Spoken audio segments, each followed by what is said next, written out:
inside, and right now we've got 15 laps of nose-to-tail action about to get underway. This is the T3 Trophy race for Formula Holdens, Australia's equivalent of Europe's Formula 3000 cars.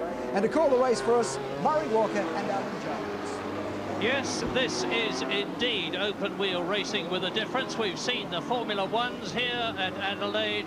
Yesterday we saw an absolutely cracking race with the supercars. Let's hope that this is half as good, and let's establish straight away that the 31 cars on the grid here are a mixture of Formula Holdens, this new 1989 low-cost formula for single-seater cars with V6 Holden 3.8-litre engines, which develop about 300 horsepower if you're lucky.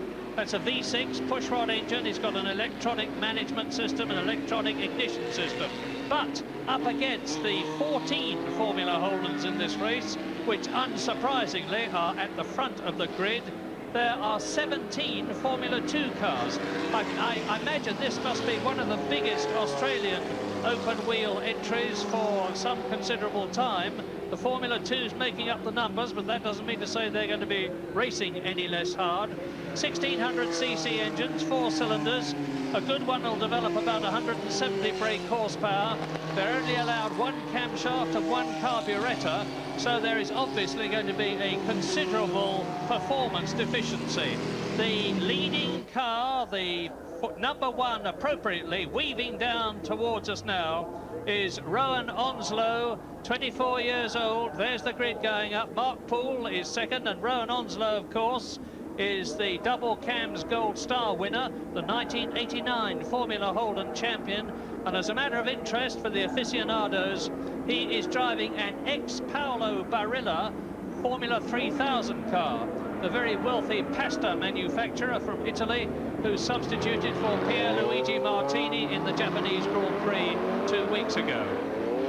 Next to Rowan Onslow on the grid, it's going to be Mark Poole. He's 26 years old and he's an ex-Formula V driver. He's driving this very, very impressive new Australian-built car, the Shrike, and it is, of course, a Formula Holden car. Indeed, the top 14 on the grid are Formula Holdens. And Alan Jones, you've probably seen a bit more of this than I have. That wouldn't be too difficult. What do you think?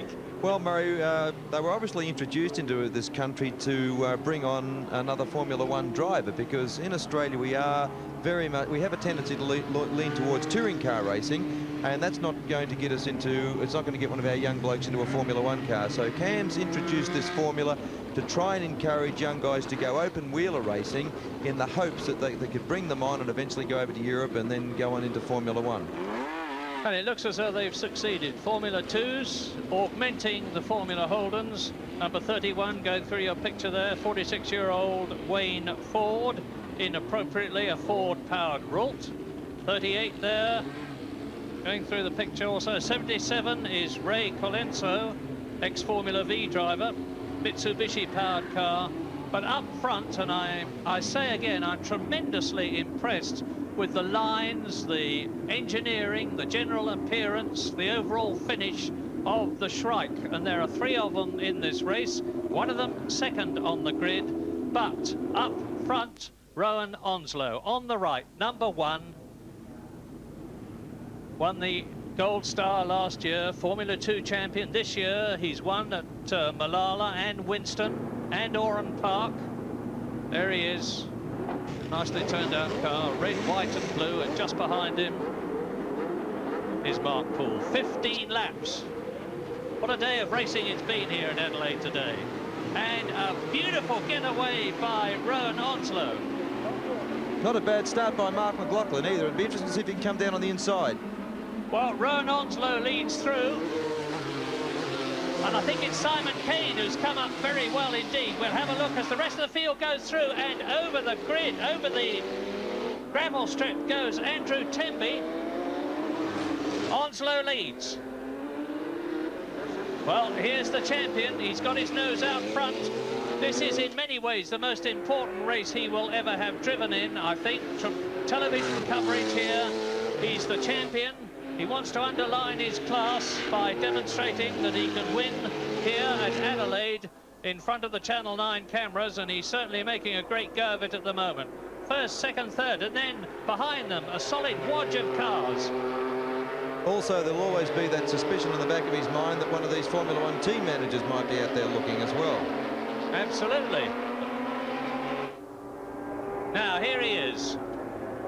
Rowan Onslow, you can see that he's got quite a considerable lead. There's a challenge for second place. We'll identify it in just a moment as they come towards us now. In second place, it's Mark McLaughlin. You are absolutely right, Alan, in the Australian-built Elfin.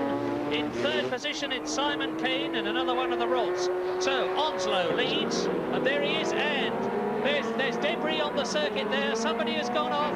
We'll identify as soon as we can, but meantime, the runners there must be very careful not to pick up any of that debris. Onslow goes over the line, and then there's the gap before in second place. It is Mark McLaughlin in the beautifully finished Elfin, which has got the same colour as the Leighton House March, aping Formula One. But Onslow will be able to look in his mirrors very soon on the second lap out of 15 and decide that he's got enough of a gap just to keep things steady. When would... Oh! Well, he's not kept it at all steady. Tony Blanche from New South Wales. Off goes his nose cone. Rule 21 has been shortened considerably. It's a Rule 20 and a half now, and Onslow leads. Well, that Holden engine sounds really crisp and clean.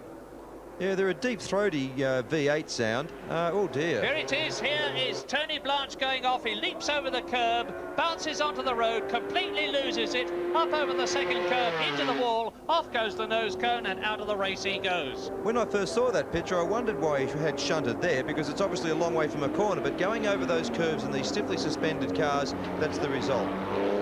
So we are now on lap 2 of this 15-lap race. In the lead, Rowan Onslow, and Tony Blanche there is motoring gently back to the start. He's got to... Oh, he's very sensible. He's going off the circuit, getting out of everybody's way.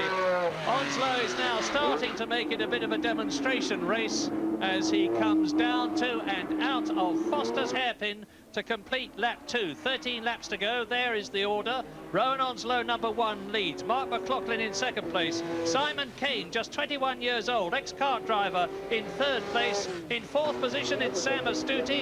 In fifth position, it's Neil Crompton. And making up the order into sixth place, Mark Poole. Mark Poole, there he is, number 21, Alan, is much lower down than I would have expected him to be. Yes, well, obviously he might be having a bit of trouble just sorting out the car for the circuit. I mean, we've seen the Ferraris a lot further down than what we expected them to be as well, so he could very well be in the same boat. And appropriately, the championship leader is leading, and in second place it is Mark McLaughlin, who finished second in the Formula Holden Championship. I very nearly said Formula 3000. The Formula Holden Championship this year. Away he goes in the Elfin. Beautifully prepared car, that one of Mark McLaughlin's. I had a look at it the other day, and it's beautifully built, beautifully prepared. A credit to them. It really does look quite nice. Yes, ex-Formula 2 driver, and he won at one of the races at Malala this year. There's quite a scrap going on behind. There, number 4, Roger Martin in the pits. His race is not yet finished because he sprints out as Mark McLaughlin, second place. Now we're getting a real scrap for second position because Mark McLaughlin in the Elfin, that's number 6, has got up tight up behind him. Sam Astuti in the unique Romano Holden car, and in fourth position, and only just a little way back, is Simon Kane in the Rule 21, and we've now completed 3 laps, 1/5 distance. Here's the battle for second place. Third there, number 12, Astuti. Behind him in fourth position, there's Simon Kane. Where would you expect, Alan, the good ride drivers here to go on? I mean, when would they be able to get over to Europe? Well, I think if they did maybe a season or 2 in these cars, I'd personally like to see these cars with a little bit more horsepower. I'd like to see them with perhaps 400 brake horsepower. They've certainly got the chassis and aerodynamics to cope with it, but I'm sure that will come. I'd also like to see the governing body allow them to have carbon fibre chassis. At the moment, the actual chassis are restricted to aluminium, and I think if they did open it up to carbon fibre, it would allow us to purchase some second-hand cars from Europe and just open it up a little bit more than what it is. Yes, and as you watch Sam Astuti chasing number 1 there, Rowan Onslow, with still in second position the Elfin of Mark McLaughlin.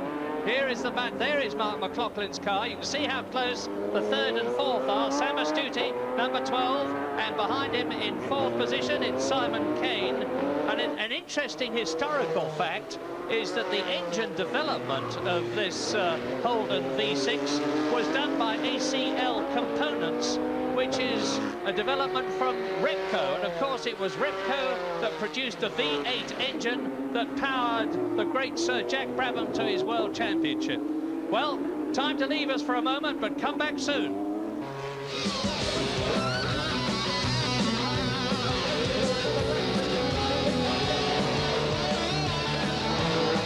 Championship has been held. Rowan Onslow stamped his mark on it, and my goodness, he's stamping his mark on this race too as he comes up to lap Rod Anderson. There is Anderson's car, a Cheetah with a VW Golf engine, tuned by John Judd's concern, who are making Formula 1 engines now. In the background, you see there, number 6, that's Mark McLaughlin. There's the battle for 2nd, 3rd and 4th. Bit of a gap between Mark McLaughlin in 2nd place, Sam Astuti number 12, and there in 4th position behind Sam Astuti, it is Simon Kane. And a spinner in the background, my goodness, rather more than a spinner. And that is Mark McLaughlin who has gone out. That was the man who was in 2nd place. McLaughlin lost it. Maybe we'll be able to see it again. And he's lost it in the biggest possible way. Out of the car, bitter disappointment for him. That happened just after the S's at the end of the straight. He's ripped off the whole of the right front wheel and suspension in a mirror image of Nelson Piquet's accident earlier on in Formula 1 practice today, except that Piquet took off the left side and McLaughlin has taken off the right, a matter of only academic interest to him. So now part of the opposition to Rowan Onslow has been effectively removed. The 2nd place man has gone. Here we are, let's watch it very carefully. You see he's coming up to take a tail ender. He loses it altogether, spins out, hits the wall. That is exactly the same thing as happened to Alessandro Nannini in the Australian Grand Prix at the beginning of it last year.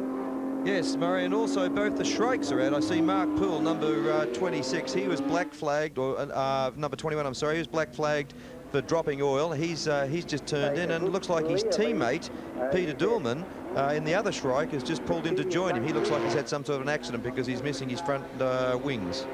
On lap 8 then, 15-lap race. Let us take a deep breath and establish what has happened and is happening. You're watching race leader, 24-year-old Rowan Onslow, the New South Wales man, the reigning champion of Formula Holden, and he is now ahead of Sam Astuti, who has moved up into 2nd place by virtue of the disappearance of Mark McLaughlin. The gap between 1st and 2nd is 9 seconds. Up into 3rd position has gone 21-year-old Simon Kane. Up into 4th place has gone a very appropriate number, 27, the famous Ferrari number of John Smith. Weren't you 27 once? Yes, indeed. I know it was a long time ago. That's my favourite number. Car, actually. That's yes. my favourite number. In fact, I was 27 in the Williams when I won the World Championship. Yes, well done. I remember it well. And there is Sam Astuti in the red, white and blue car. Well, we've got a battle for 2nd position now. There it is before your very eyes. Simon Kane grasping his opportunity to astound the multitude. He's right up challenging for 2nd. That's giving number 1 Rowan Onslow the chance to pull away, because he has got a clear track and these two are almost literally interfering with the others' progress. Come back soon. It's here at Adelaide today. Rowan Onslow is still out in front, but the battle for 2nd place continues. Sam Astuti has still got it. In fact, he has slightly extended his lead over the 3rd place man, Simon Kane. Look for number 12, Astuti. There he is. And in the red car behind him, just pulling out to pass the Formula 2 in front. And both of them lap the Shrike, you can see, with no nose coming up behind them. That's Ian Richards. So Sam Astuti is still in second place, going over our lipstick camera buried in the curve, giving us a marvellous picture. Sam Astuti, way ahead of him is Rowan Onslow, the 1989 Formula Holden champion. Astuti is coming up to lap 46-year-old Wayne Ford, and who's obviously been racing open wheel cars a long time. He's lapped him, and now look back, look for the red Elfin of number 6 Mark McLaughlin in third place. And this race, I think, yes, this race is 13 laps now. It's been reduced. We've had a lot of problems here at Adelaide today, and the race length has come down by 2 laps. And that means to say that there are only 2 laps to go at the end of this one. You're looking now down on the fastest part of the course, towards the Brabham Straight, as the leader, Rowan Onslow, goes through. And I think he's probably benefiting from the fact that he is driving in the ex-Paolo Barilla Rult F3000 car, a very well-developed, strong, sturdy car. Well, that's right. I mean, he certainly looks to be doing it very, very easily indeed. He's just pulling away as he likes. But there is a good dice going on between Simon Kane and Sam Astuti. Now, Kane got very, very close to Astuti before. He went up on the curb. That must have ruffled him, because immediately after he did that, he missed a couple of gears. Astuti pulled away, but now he's dragged him back in again. So we could be up for another good dice here. Absolutely. Lap 11. 2 laps to go after this. Into racetrack hairpin. Now the long looping left of Paddock Turn, which takes us down to Foster's hairpin. And that will be Simon Kane, number 5 in the red car's opportunity. He takes it. What happened there is Astuti missed a gear. I don't know whether you heard the engine just fluff and rev a little bit. It looked like he missed a gear, and no, but he still maintained it, but he did actually miss a gear. Simon Kane tried to take advantage of that, but just didn't have the run on him.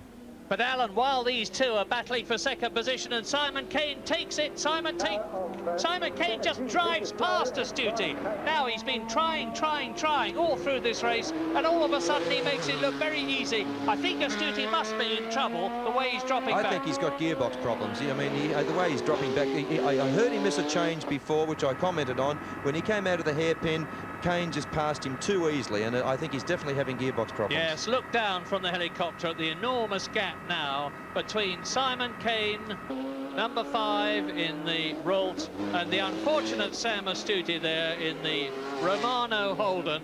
He came up through the field from 5th position on the first lap, up into an excellent 3rd place on lap 3. Then he was 2nd on lap 7, held it through to lap 10, and now he's sliding back. And there is the race leader, champion Rowan Onslow. I think Astuti, I was just going to say, I think Astuti's just about to pull over. I may have a correction from that gearbox. It sounded like fuel pickup to me. It was missing, and he doesn't look a very happy boy at all, does he? Now, Alan, I know a lot of viewers are puzzled that the drivers, like Eddie Cheever when he crashed in the Formula 1 practice today, and now Astuti, throw the steering wheel away. Why, they say, do they take the steering wheel away? Well, it's obviously a new thing to do. Of course, the reason that they can detach those wheels is the modern Formula open wheeler car, the cockpits are so small that they literally have to take the steering wheel out to get in, then they put it back on and they have to take it off to get out of the car. Now, these guys are all revved up, they've been here, they're all hyped up, they're looking forward to a good race, and of course, when they're faced with disappointment like that, it would appear that the steering wheel's the first to go. But Rowan Onslow now is just driving home as he likes. Yes, Rowan Onslow closing up on tail-enders. He just got to be careful now not to get it wrong and take his time. He can afford to take his time. There's a nice gap between himself. He's on his last lap, lap 13 now, on his way to a famous victory, having been the champion of 1989 in this new formula. It looks as though he is going to win, because I hate to use my immortal phrase, nothing can stop him now, because probably something will, but let us hope not. No, he looks very comfortable. I mean, he could almost cruise home from here, Murray. I mean, he's done it very easily. He did an excellent start, and he's led from start to finish and done it very smoothly, and full credit to him. And here he is. Not very far to go now. Rowan Onslow in the Rult RT20 with, and this is the vital bit, the V6 3.8 litre 300 horsepower Holden engine, which has given the new formula its name. He is almost home. He goes into Foster's hairpin. He comes out of Foster's hairpin. Glenn Dix, the world-famous Glenn Dix now, shows him the checkered flag with his usual exuberance. Victory for Rowan Onslow then. Now we're just waiting for Simon Kane in the red car in second position. In just a few moments, the third man, John Smith in the Ralt RT21. Yes, Smith finishes in third place. So very quickly, Rowan Onslow the winner, Simon Kane in second place, and in third position,